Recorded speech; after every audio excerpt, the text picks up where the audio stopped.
Welcome to Thunderbird Farm Handcrafted. My name is Genevieve and today we are debuting my first ever pattern, the Farmhouse Jar Mug Maker. If you're like us here at the farm, we use ball jars or mason jars a lot of the time for our drinks. And there's all sorts of mug cozies out there, but I was trying to find one specifically with handles as well as bases. So I designed one myself and I can't wait to share with you this pattern. The pattern is a very simple download. It's strictly measurements. You're going to see in a little bit that you really only need some very simple tools to make it. But I feel like this is going to be a craft fair favorite, at least in my small rural community, and I hope it will be in your home and your community as well. If you're new to the channel, please hit subscribe and feel free to share in the comments your thoughts on this. I looked everywhere. I could not find a sewn with a base mason jar mug maker. And so I think I found something that's unique to us here at the Thunderbird Farm. There is one tool that you might need in your creativity corner to make this pattern, and that is the Fiskars circle cutter that has the rotary blade that goes around a template. I've had this in my creativity corner for years and never used it, and I decided one day that I was going to make something with it, or I was going to put it on my next creativity corner D-Stash Bash. And the mug maker is what came from that session, deciding I'm going to use this tool that I've never used, that's been standing here staring at me for years, or it's going. Let me know in the comments if you have something in your creativity corner that you have not tried or used, but you thought it was a really cool tool when you purchased it. I'd love to hear from you what it is. I do have a link, an Amazon link, for you to be able to go and purchase one of these tools. But in the pattern, I do share the size oval that we do use for the base. But this just makes it so much easier, and I can foresee many ways to be able to use this tool now that I used it in this pattern. Designing this pattern took me on a lot of journeys, and I'll share a little bit of that in the healing part. But I wanted to share with you that I'm going to be sharing two versions. In the pattern, when you download it, you do get two sizes, a 32-ounce jar size as well as a 16-ounce jar size. I am also going to be sharing making them with vinyl on the outside and cotton woven on the inside. And I'm also sharing how to make them if you're strictly using cotton woven fabric. The really cool thing about this is you can also use some very cool vinyl that is out there. So this vinyl, I have the link to be able to purchase it in the details. She has very limited amounts. Right now, this one here has sold out. You might be wondering, why would a just black vinyl sell out? Well, when I put a ball jar with hot water in it, you'll see that in a little bit, I am positively up to no good. So this vinyl actually is heat sensitive, and underneath it is the Marauder's map from Harry Potter. She also does have a Disney World map that is also heat sensitive. So how fun are these for your favorite tea or coffee drinker who is also a Harry Potter fan? And so definitely check that out. So I'll be sharing how to make these with the vinyl, but also sharing how to do them in strictly cotton woven, as well as the two sizes. I think that these will be great. They will fit your wide mouth. They will fit your small mouth mason and ball jars. How great would these be for teacher gifts, to fill them with little trinkets and screw a nice top on, cut a little piece of matching fabric to just make it like a nice little gift. Holidays, teenagers, the gamut of what you can do with these is just going to be awesome. So I can't wait to see how you create your own mug makers. I hope you will tag me in them so I can see, because I know this pattern is going to be hacked and turned into just more amazing things than what I've created. So please tag me. Our handle over on Instagram as well as Facebook is at Thunderbird Farm PA. So please tag us so we can see what you are making. First thing we're gonna do is talk about supplies. So there are some very specific tools that I do encourage you to get. First is the Fiskars circle cutter. I'm going to show you exactly how to use this. This is a template that I had in my creativity corner.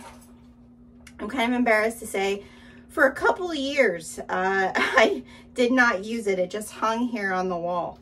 And so when I was designing this, I was thinking, you know, to cut a circle, it's just so many different ways, so many different tools are out there. Let me give this a try. And this is not a complete circle that we're cutting. We're actually cutting an oval. And so this helps you cut the oval exactly how it needs to be cut for this, this pattern. And we're gonna use one specific size, your number 3, but I can foresee a lot of different ways that this circle cutter can be used now. So you'll be seeing this again in the future, I'm sure. So first is that there is a link in my details to go and get one of these from Amazon so that you can have it to be able to do this pattern. The next part is that you're gonna want your materials. So I am going to be showing today how to make one just like I have here that has the vinyl outer and the cotton woven inner. But I am also going to be showing a strictly all cotton woven with it interfaced. One side is interfaced with the Sew Fuse and another is interfaced with Decoville Light. So if you're going to be just doing quilt cotton or cotton woven, you're going to want to have more kind of like a thicker interfacing for, you know, like a fabric interfacing. And you're going to want to have a thicker, more heavy duty interfacing for one side. Okay. If you're going to do the vinyl, you're going to want to have some type of vinyl. The better vinyl I've found is the kind that isn't as smooth as this. Something that's a little bit more matte and not even maybe a little bit sticky. This is not sticky, it's very smooth, so it'll move on me. So we're gonna be using some vinyl today. So I'm gonna show a vinyl one and a quilt cotton one. You're gonna need a rivet press or a rivet hole puncher and some rivets or purse feet and some 3-in-1 glue. I don't have that out here right now. If you're going to use purse feet, you're going to want to use 3-in-1 glue. If you're going to use any tags, you're going to want to have your tags. You're going to want to have a 6-inch ruler or a 3-inch ruler, just a small ruler, because we're going to have some markings that we need to do, which bring in your marking tools. If you're using vinyl, you're going to want a vinyl pen. If you're going to be doing quilt cotton, you want an air erase pen. Our clips, our turning, our rippers, our stiletto, you're going to need that. You're going to want some, this is a 1/4 inch wash away tape. You're going to want that for the very end by the handle. And to do all of the cutting except for the bottom is done specifically with your rotary tool and your mat. So in the pattern, the measurements are all there for you. Again, I have the list of supplies on the pattern. When you go through, it'll have all of your measurements and it'll have all of your instructions. And I'm going to make this tutorial as walk through as possible so that you can be following along with me. I'm going to show you how to use the Fiskars circle cutter to make the oval bottom that we need for this sew. Now, this is very easy. I have this folded up about 2 1/4 inches. If you were going to only make a circle, like you want a precise circle, there is markings here on here where you would want it to be.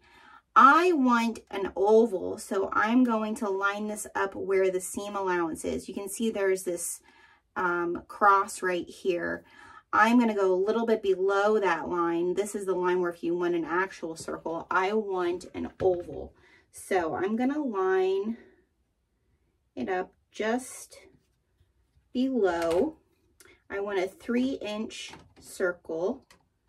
So I'm gonna, it has little markings where there's grooves that go in there, and then there is a rotary blade when I press down. So I'm gonna press down and go around, and you'll see that it makes me an oval for the bottom. So you want 3-inch oval bottoms. Okay, so I'm gonna try a different angle, and I'm hoping I don't bump my camera. But I wanted you to be able to see up close. Since this is a pattern that I created, I wanted you to be able to follow along pretty closely and see what I am doing. So I have my pieces here in cotton woven for the 16-ounce mug maker. I have my 2 handle pieces and my 2 Cozie pieces. And then I also have my 2 cotton woven base pieces, okay?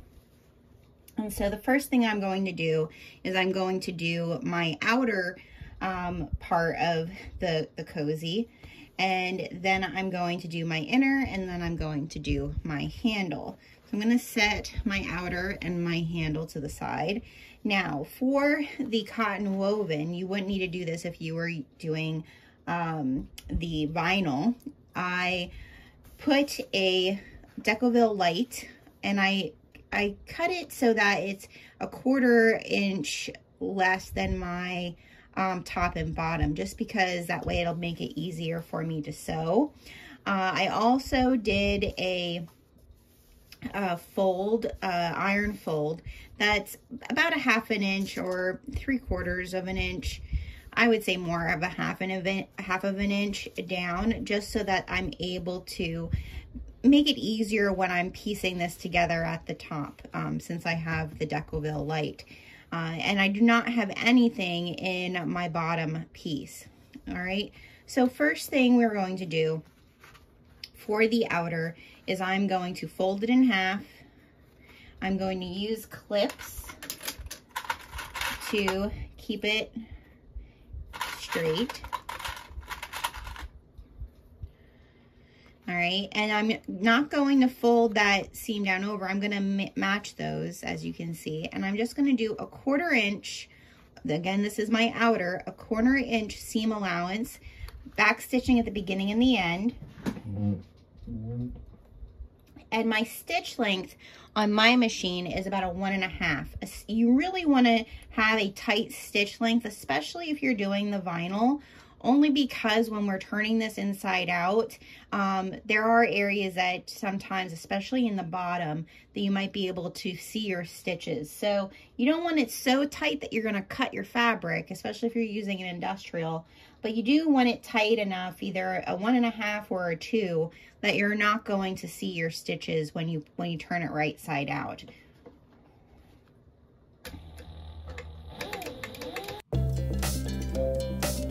So there I have my top. And what I'm going to do now, before I move anywhere else, I'm just going to find my center point with it folded in half. I'm just going to clip a tiny little slit there, and then I'm going to do the same at the other corner. So I'm going to fold it in half this way, and I'm going to find on my bottom of the Cozie portion on the outer. Okay, so there's that.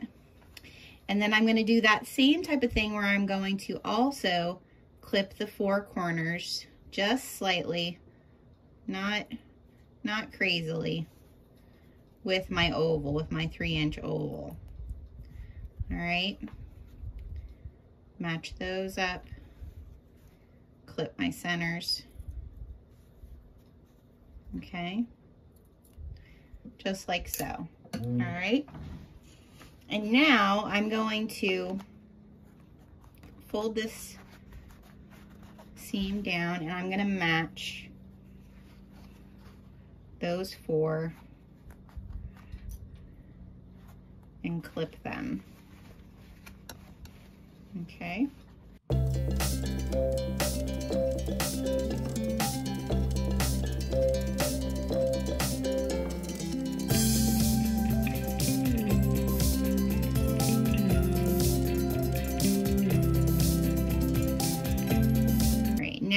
for the areas in between, I'm just gonna kind of like spread out my fabric there, especially cotton woven. It's really easy to do this.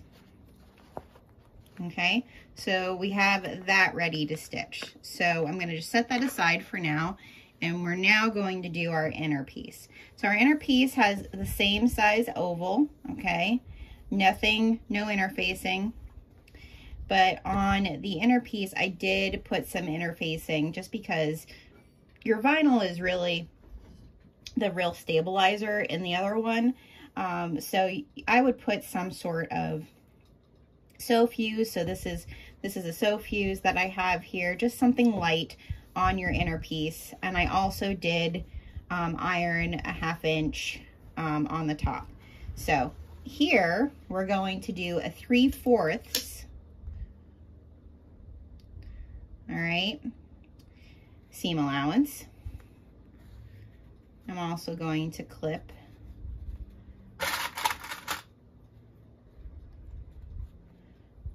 just to keep it straight.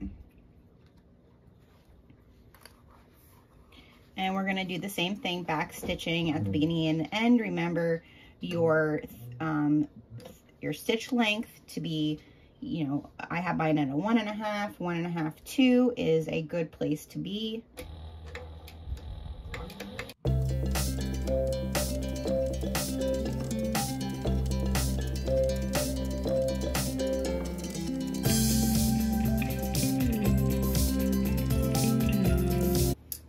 And we're going to do the same as what we did, is we're going to clip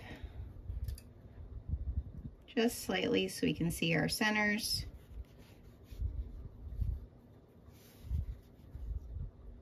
On the bottom portion of the lining of your cozy.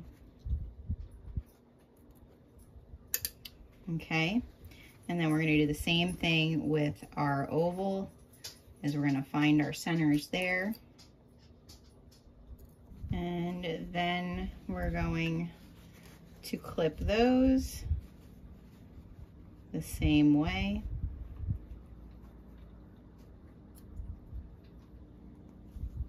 And I always put the long part of the oval towards where we're going to put our handle, which is the seam, okay? And then same thing, just kind of position this so that you can get it clipped now at each of those spots in between the centers. Okay, so now we have our lining all clipped. We're going to set that aside. Take my magnet off, and I'm going to now do my handle. So the handle, again, I have both pieces of the handle interface with some Decouville light. One side I didn't worry necessarily about my edges. The other one I did. I figure, you know, really I don't think it matters either way, but if you don't want to be stitching, if your machine won't handle that and you don't want to be stitching through it, you are going to want to make sure that you're cutting it down so that it can go through it. We're going to match those up, and I'm going to clip them just to hold them in place. And what we're going to do is we're going to start a 1/4 inch seam allowance from the top. And if you're directional, okay, so if your fabric is directional, you're going to want to make sure that you're going in the right direction here. Now, I'm forgetting something, so I'm going to stop here. If you wanted to put a tag anywhere on these, you would want to do this before you put it all together. Now, I'm going to be putting the tag that I have actually on the handle. I have these cute little tags that I got. They are from Heartwood and Hide, but I had ordered them from Gabby over at Wonderground. And they're these cute little tags that say, "I put a spell on you." So I am going to position that onto the part of the handle that I want to be on the outer portion. So I'm going to position it probably right here. So I'm going to get a piece of double-sided tape just to hold it in place. You could measure this. I am not going to measure this. I'm just going to eyeball it. But the double-sided tape definitely holds it in place so that it's not moving around. And I think I'm gonna position it like right there. Okay. And now because my seam, my stitch length is still pretty thin, I am gonna move that up to stitch this on there to like a 3. Okay, and I'm gonna stitch this on there. I am going to not back stitch because I'm gonna pull this through so that you don't see. And we're just gonna follow that right along there.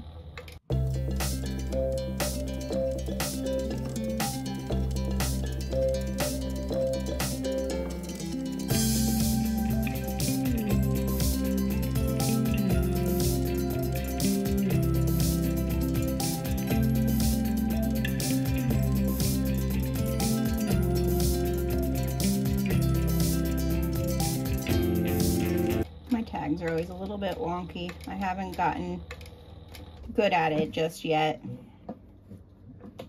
And when I go down one, there we go. It's not bad. It'll work. All right, so I'm going to just clip my threads, make sure they're a little long, and then I'm going to pull that through and tie it off. Okay, now, doesn't that look fun? Oh my goodness. All right, so now we're going to do what we were going to do. I'm going to put these right sides together. Make sure that your top is here, the top of your handle. Okay. And I'm going to just clip them in place so that they're clipped. I'm going to go back. I'm going to put my stitch length back down again so it's nice and tight. And we are going to do a 1/4 inch seam allowance on this, down the one side, along the bottom, and then up the top, leaving the top open so we're able to turn it right side out. Back stitching at the beginning and the end.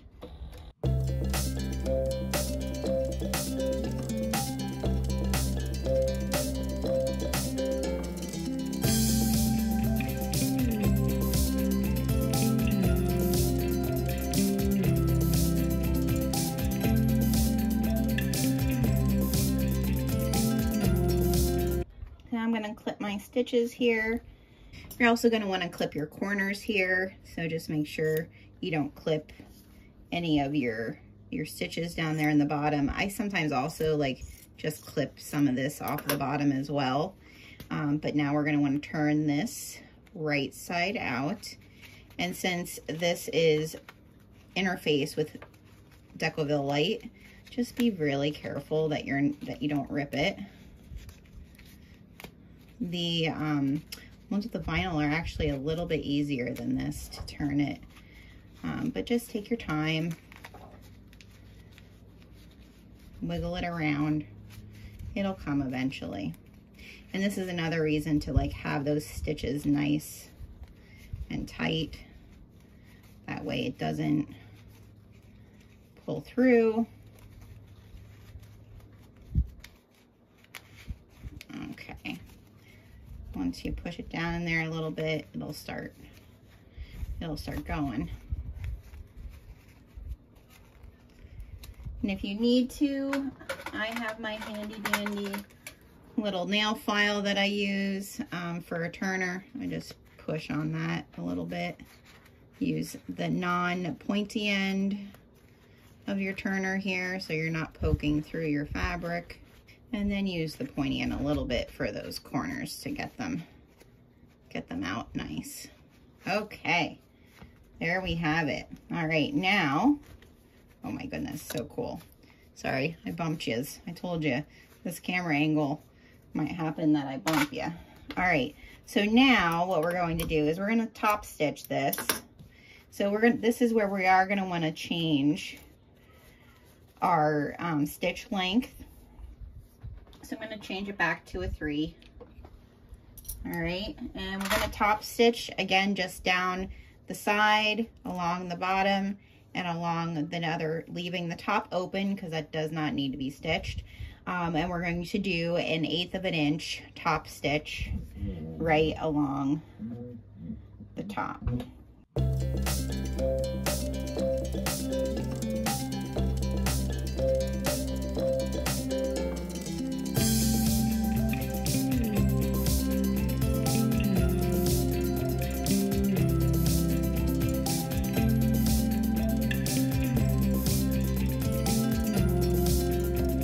Okay, so we have our handle finished. There she is. Okay, we're gonna just set her to the side. And now we're gonna work on our cozy pieces, okay? And this is, we wanna have, remember our stitch length, we wanna have it set down. Again, 1.5, 2 stitch length. And I found the easiest way to do these is to kind of position them this way instead of trying to do it this way. So you're gonna see me do that. I'm just gonna like kind of puckle this in around one another, okay? And if you want to use your wash away tape, you could here to help you. I found I didn't really need that. I just really need to position it with my fingers and take things slow. But you can totally use a stiletto. Definitely with the vinyl, the one vinyl that I did use was a little bit slippier, so I found having the stiletto really was helpful. So it really depends on the material that you're using. So I'm going to start where my seam meets, and we're going to be doing a 1/4 of an inch seam allowance all the way around the base. And you're just going to want to take your time back stitching at the beginning and the end.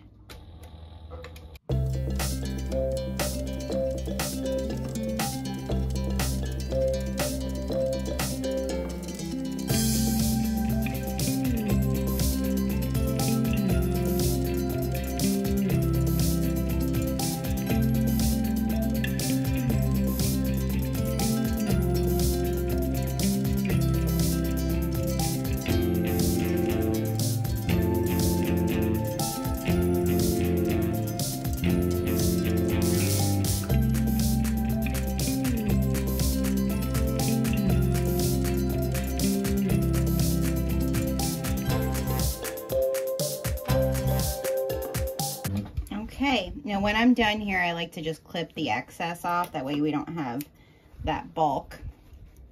So just be very careful going around, clipping, just so you have like about 1/8 of an inch all the way around. Don't clip your stitches. Okay, so there's that. We're just gonna leave that inside out.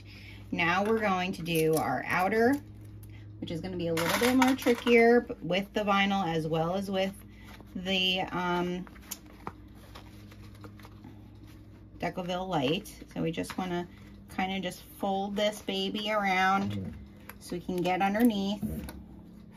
Make sure my thread's long enough that it doesn't unthread my needle.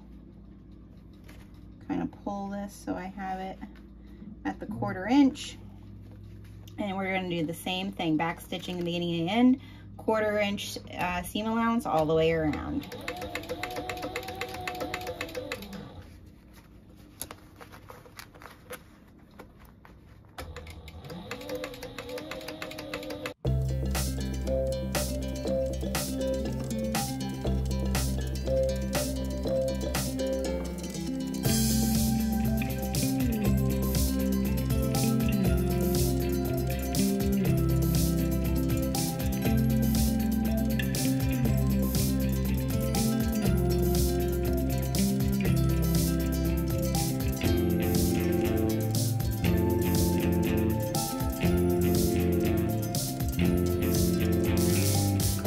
It's nice with an industrial that you kind of have a lot of control over how fast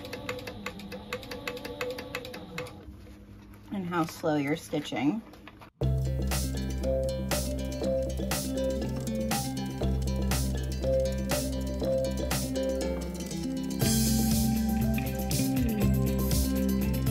I have to say I find the vinyl to be easier than doing it with all quilt cotton and interfacing. So if your domestic machine can handle some lighter weight vinyls, I would definitely go for the vinyl over doing interfacing.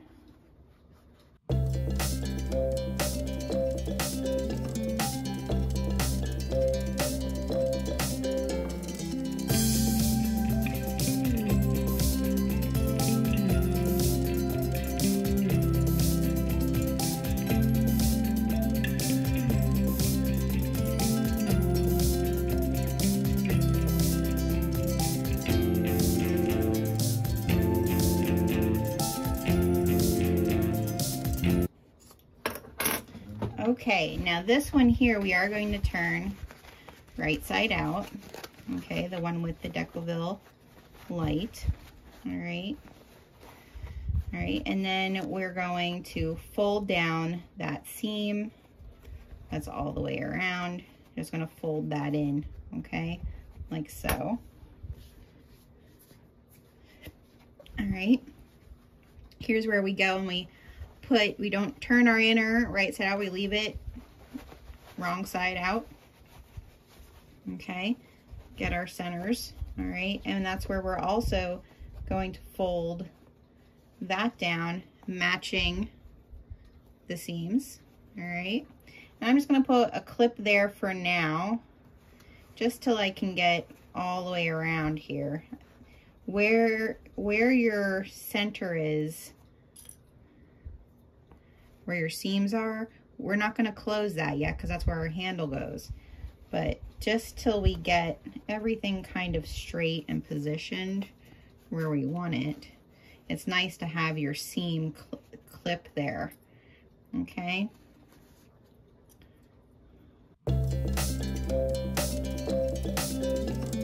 Like so. And we're going to look at our seam here. All right, and I'm going to use 2 pieces of double-sided tape here, only because it is both cotton woven, and this double-sided tape will work really well on both of these. Some vinyl, I find that double-sided tape does not want to love, but on this it definitely will. Okay, because I'm going to be positioning my handle. So now we want to take our handle, we want to find the center point of our handle. So I'm going to use my air erase marker, and I'm just going to find my center there and my center there, so I know where it is, so that now when I take this double-sided tape off, which hopefully stuck, let's see. Sometimes it's tricky. There we go. All right. You could put it on the handle too, I guess. And that might make it easier for you. Okay. This helps you just to be able to position it. And we're gonna just put our handle in as far deep as our hem is. All right, our little folded edges there. We're just gonna make sure that it's centered and it's straight. And then I like to use these type of clips to hold it on. Okay, because we really want it to stay in place for when we do our top stitch. Okay, like so. All right, and now we're just gonna kind of move this like so, so we can start our top stitch right underneath where our handle's gonna go. So now we want to change our stitch length, okay, to a longer stitch length. All right, whatever it was that you did for like a 2.5 or a 2. All right, and I'm going to, the biggest thing we're trying to do is make sure we're catching this underneath. So that's where that tape does really come in handy. Okay, I'm going to get underneath there. And you're gonna do about 1/4 inch because you wanna grab that underneath fabric. So you're gonna do about 1/4 inch top stitch all the way around.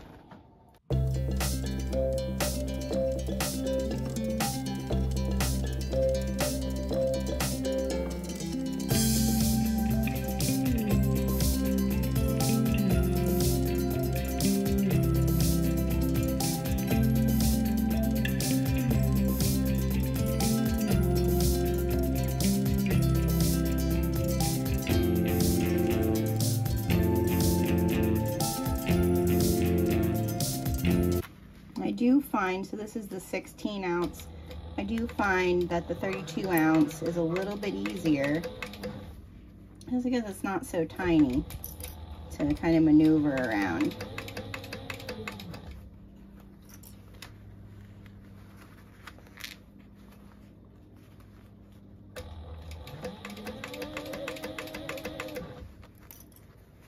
And when you get back here to your handle, you just want to make sure that your handle is in there straight, okay, that it's not crooked.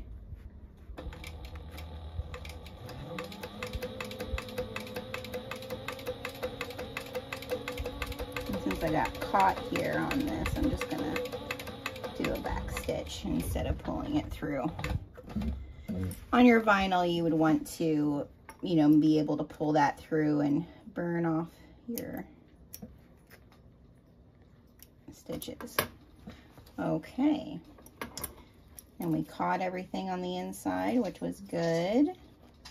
Good, good, good. That makes me happy.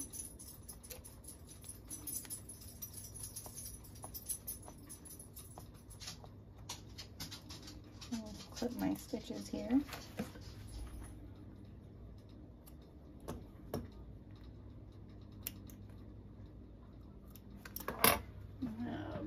Just burn those threads so that they're not there.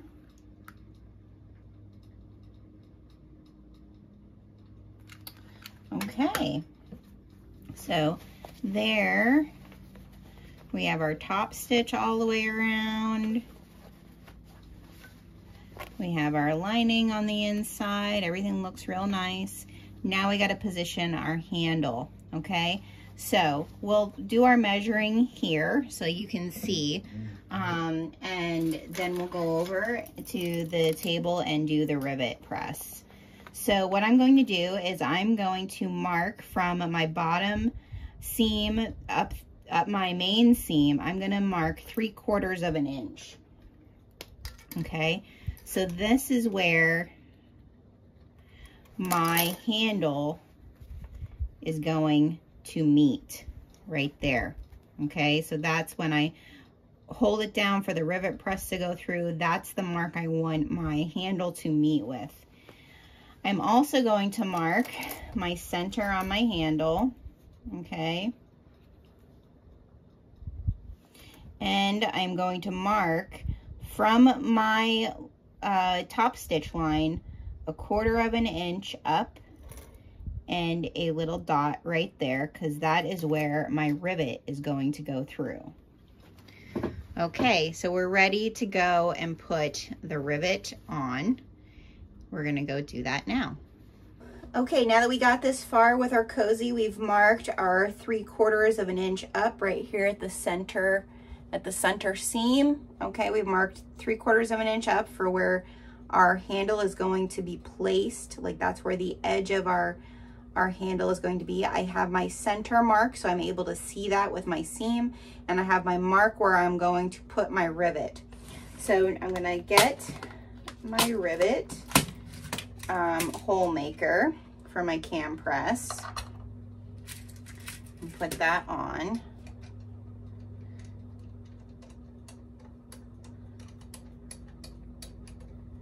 And I'm going to be using just small, I think they're 8mm rivets. So I'm gonna get the rivet and the cap out. And then I'm going to meet my center mark on my handle with that mark on the center lining. What can really be helpful here is using one of these big clips to just kind of hold it down in place where you need it to be. Then make sure my lining is centered up there. And I'm going to position this. This is a lot easier with the cotton woven because the vinyl, you're gonna have to go up underneath your rivet press. But with the cotton woven, it's pretty easy to just get it where you want it to be. Put your hole through, all right? And then we're gonna take our rivet, put it through the hole, okay? Put the cap on. And then we're going to press it in place.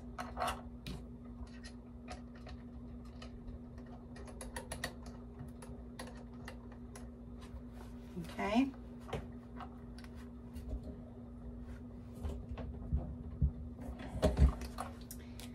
And there you have it. You have a mug maker ready. I think I would maybe put the tag a little bit lower than what it is, but it's still super cute. So you can see this will fit a 16-ounce ball jar very nicely. And the bottom's super cute. You can see your little girl in the bottom, all your designs in the bottom. That was one of the reasons I wanted the bottom. Another reason is ball jars, how much they sweat because of them being glass and having a big base. So it's gonna catch any of that sweat from your drink. But there you have it, the Farmhouse jar mug maker. And now for the healing part. So when I started making this, I did a sample version, and I was literally so overwhelmed with glee and joy when I realized I haven't seen this anywhere. I searched all over Etsy, I searched all over Pinterest. I could not find anyone who's created a pattern for sewers that was specifically for ball jars, mason jars with a handle and a base. I could not find it anywhere. And it was just something like, you know, necessity is the need of invention, right? And so that's literally what happened. And I thought, I need to create a pattern for this, but I've never created a pattern before. For many of you, and share in the comments if this is you, you might hack a pattern and create something a little different than someone else's. Maybe you have, you know, designed something yourself, but to actually write it down, put it in a pattern and provide it to other people, that's a long process. And so the healing part for me really is this process. First, the feeling of glee and joy and just creative invention that comes from something that's come from your brain. The next is fear. The next part was fear, like, oh my gosh, I can't share this with anybody. Someone might steal this idea. And overcoming that fear and understanding, as in, I hack people's patterns all the time, and being willing to share with other women in the sewing community. I think I made something unique. What do I do? Asking for that help. The freedom of saying, okay, that's their process. I'm gonna try my own process. And so I just want to really encourage you here. The healing part for me was this entire process of stepping out into a comfort zone that I did not have at first. Still feeling nervous even as I'm recording this video of, are people gonna like it? Are people gonna think that's so simple? You know, I thought of that. There's all sorts of feelings around when you have something that you've put a lot of work into. And so when you download this PDF, you're literally getting my measurements, you're getting my walkthrough, and this video is an add-on of that. And I decided to charge something for the download just because I've put a lot of time into this, and I'm loving sharing YouTube tutorials with you all, but it does cost money to think of something every week new to do, and the materials, especially if it's not something that I'm going to be selling in my own handcrafted shop. So it's just a small fee to download it. If you see typos or you have questions, I have my email there. Please send that with kindness. And I'll continue to update this until we're at a place where we really feel good about it. But I'm not asking a lot for it, and I hope that you will just see that this is a way to support this channel continuing, and also a little bit of an investment into something I feel pretty confident is going to be the next bestseller at your craft fair. Cheers! I hope that you have enjoyed this tutorial. I can't wait to see the mug makers you create. If you're looking to purchase the pattern from me, I would greatly appreciate that support. It's a very minimal fee for the download that gives you the measurements, a walkthrough, like written down as best as I could. Again, if you see something that you have questions about or a typo, please email me with kindness with fixing that. But I hope that today you've gotten to see just how simple these can be, how cute they will be at your next craft fair. I really believe people will go crazy over these. You can use all of your fun printed fabrics for them. And it's just a quick, easy sew. You can make it as complex. You could add 2 handles if you wanted to. I can't wait to see all the ways that you zhuzh this up and make it your own. So again, cheers to you. Thank you again. Thank you for helping me reach 1,000 subscribers. I just really can't believe it. And I can't wait for more and more videos. If you have an idea for a video, a pattern you'd like me to do, a question you have about craft fairs or vendor fairs, or having a creative business, I would love for you to share it with me in the comments. I'm trying to think of ideas that I feel are questions that many creatives have who are running a business, and different patterns that I see that I think would be great ideas for your vendor tables. So please continue to share with me your ideas and thoughts in the comments. I look forward to spending more time in the creativity corner and sewing and healing with all of you.